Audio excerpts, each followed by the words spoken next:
Hi guys, here we've got Sony Xperia 10.4 and let me show you how to change keyboard dictionary on this device.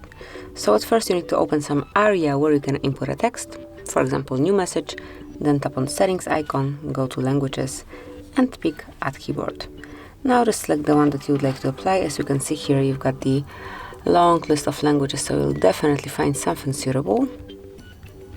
Let's scroll it all the way. So here it is, here you've got the end.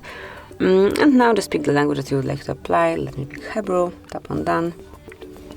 And now you can remove unnecessary languages.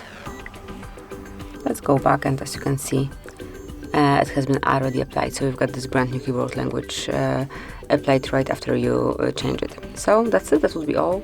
Thank you for watching. Please subscribe our channel and leave the thumbs up.